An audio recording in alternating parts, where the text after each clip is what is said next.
Hi, Fox and Rob. How are you guys? Hey, how you doing? What an amazing story and what an amazing woman you are. Yes, Fernando. indeed. Thank Isn't you. she amazing? Hours are like, time stands completely still when you're in there.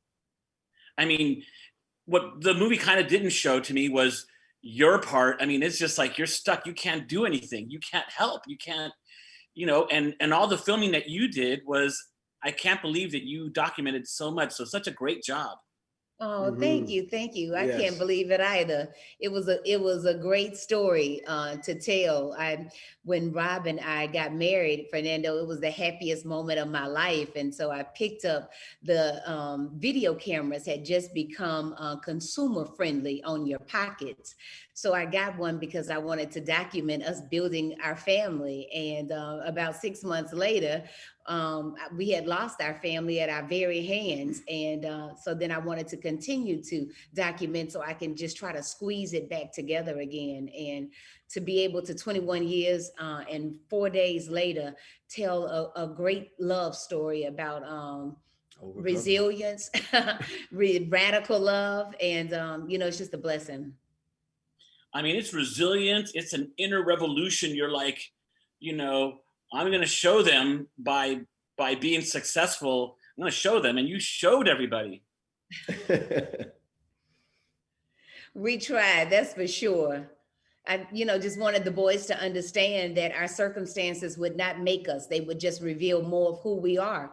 And if we say and we know that we are good people, then our actions will say, will speak that we are more than the worst thing that we had ever done. Mhm. And we weren't going to live up under that. Right.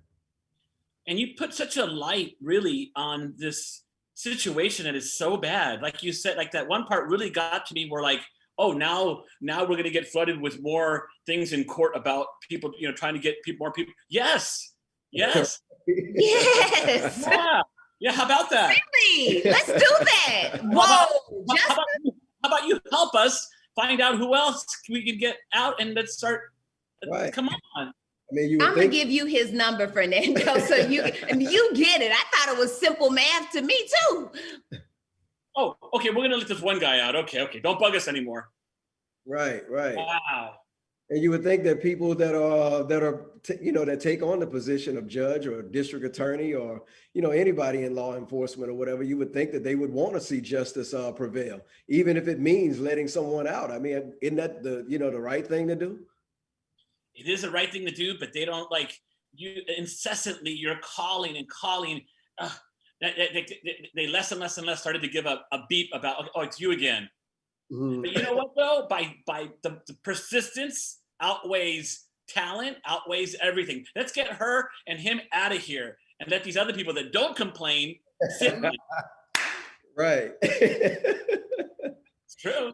Smart, Fernando. They should have just you just should have taken our part. You got this. Oh, I know. That's why I wanted to do this interview. I was like, oh, what else can we do? What else can we do? How else can I get the word out about this too? Mm-hmm. I mean, it's such an injustice. Yeah. Here's the part for me too. Garrett gets 100 DV tapes from you. And by the way, it's like finding a treasure, but it's like a puzzle. And how did she put that together? And the way by the way, the filmmaking award, you should get part of it. I mean, you did some great filmmaking. And like you said, Fernando, this is an amazing opportunity right now for us to be able to get a story like this out into the world. I mean, because this is not just Fox and I's story and our family story. This is a story of 2.3 million people that are languishing away at our prisons all across this country. So, this is an amazing time for this film, to be able to get, before audiences across the country, because, a lot of people really don't know that a lot of, that this level of injustice is going on. No doubt. Fernando, if it didn't happen to my family, I'm gonna be honest with you. I had no clue that this was happening. And even when it happened to me, it was still really hard to believe. It was really hard it was difficult to believe, because I really had grown up thinking that our society had moved past so much of our racist history. And to get in the system and see where it was all hiding, where it's all entrenched, was a revelation for us. Racism to me is an iceberg. This is the only part that you saw.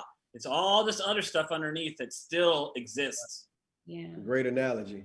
Yeah. Great speaking with you both. And I'm just proud to be talking to you guys. And I want to meet you one day for sure. If you Let's make it happen, Fernando. Ever in New Orleans, do not hesitate. Rob makes a mean breakfast. Okay.